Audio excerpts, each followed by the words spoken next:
بسم الله الرحمن الرحيم. تحية حقوقية من المناضل والناشط الحقوقي والإعلامي والمعتقل السياسي السابق، ضريبة وطنية، مؤسس الجمعية المغربية لحقوق الإنسان، كرئيس سابق لونجياج، وعضو بارز وناشط في المجال الحقوقي جهة الدار البيضاء ستاتس. هذا الفيديو هذه واحد رسالة شكر وتنويه بالمجهودات الجبارة التي قام بها السيد عامل إقليم برشيد والسيد المحترم وكيل جلالة الملك نصر الله وأيده بمحكمة الابتدائية ببرشيد والسلطات المحلية وتحت الإشراف السيد الباشا لمدينة برشيد، الرجل النظيف والنزيه، الرجل اللي هو عنده الحكمة وعنده الآفاق المستقبلي حول مراقبة الانتخابات. أما ما جاء في توجيه السيد العامل والسيد وكيل الملك، هادشي يعني يشرف ناس اللي هما على العاتق ديالهم الإشراف نزاهة الانتخابات وقطع الطريق الناس اللي كيستعملوا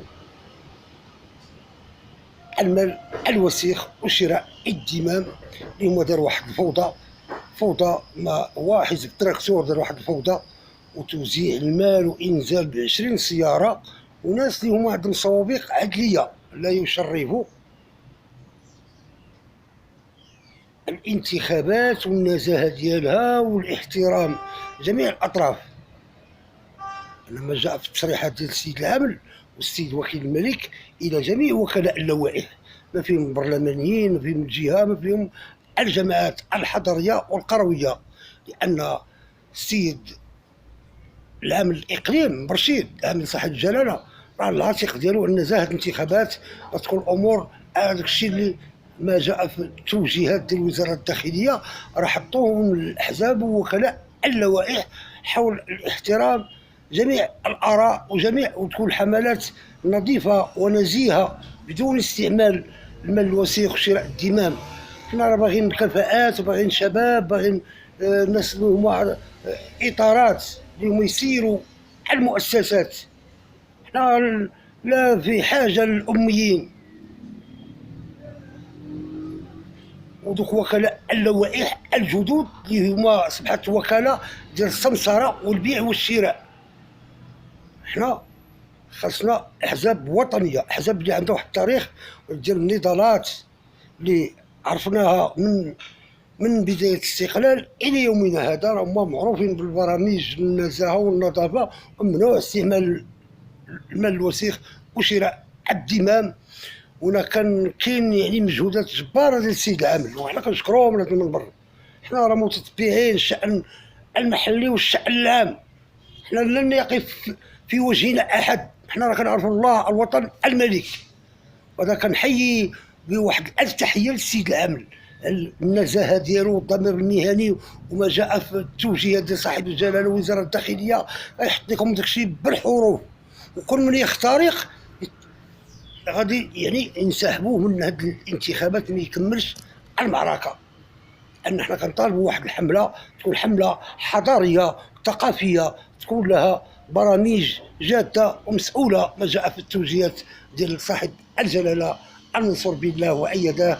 وهادشي شيء عظيم اللي هو كيقول لك السيد العامل والسيد الوكيل الملك العاتق ديالو بان الانتخابات غتكون نزيهه وتكون شفافه ويكون داكشي من المطالب ديال المواطنين والمواطنات. رعاية صاحب الجلاله المنصور بالله وايده وما يروجونه حزب التراكتور بمدينه برشيد اللي هي اشياء مرفوضه، اللي هما الناس مديرين الشطات في استعمال السلطه وتجنيد اصحاب الصوابيق العدليه. هذا الشيء راه هو اللي كان عليه اجتماع مع السيد العامل ومع السيد وكيل الملك ومع السلطات المحليه على مستوى الاقليم. ومن هذا المنبر انا كنوجه واحد النداء ديالنا للعامل صاحب الجلاله والسيد وكيل الملك والسيد الباشا المدينه، ابعاد اعوان السلطه اللي هما مورطين في الفساد الانتخابي وفي العشوائي والوثائق الاداريه ويديروا الحملات الانتخابيه لصالح بام تراكتور. هذه اشياء مرفوضه. حنا كنطالبوا الحياد ديال الاعوان السلطه في الاستحقاقات المقبله اللي هي عندها واحد امال ديال الشعب المغربي قاطبا من طنجه الى القويره وتحت المظله الرشيده لصاحب الجلاله المنصور بالله وايده. واشكر جزيل الشكر السيد العامل والسيد وكيل الملك وباشا مدينه برشيد.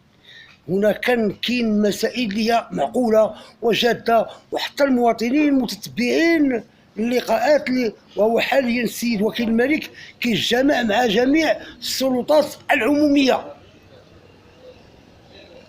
ما فيهم القوات العموميه، كيجتمع معهم وكيعطيهم تعليمات صارمه ممنوع التلاعب في الانتخابات، النزاهه والشفافيه ما جاء في التوجيه ديال صاحب الجلاله المنصور بالله والسيد وزير الداخليه المحترم. حنا كنتمنوا التوفيق للجميع، تكون معركه حضاريه، معركه ثقافيه، معركه ادرى امال ديالنا. راه مؤسسات منتخبه، راه فيها مجالس بلديه حضريه ومجالس قرويه وفيها جهه وفيها البرلمان وفيها حتى المستشارين. حنا ما نبغيش داكشي يتكرر ما حدث جنرال دريسك الثاني في الغرف، توزيع المال الوسيخ، حزب تراكتور والشطات، استعمال السلطه ويقمعوا في المنتخبين اللي غيصوتوا، وهذيك كلها كانت خروقات قاتله وهي اشياء مرفوضه. حتى بالنسبه للسلطه للسيد العامل ولا السيد وكيل الملك راهم متتبعين، راهم حاسمين المسائل مع جميع وكلاء اللوائح. اللقاء داز في العماله وهو اليوم مع القوات العموميه السيد وكيل الملك المحترم الله يجازيه بخير. المهم انظف رجل اللي حنا كنلاحظوه حاليا من وكلاء الملك، هذا راه الرقم واحد منذ بدايه المحكمه الابتدائيه مدينه برشيد.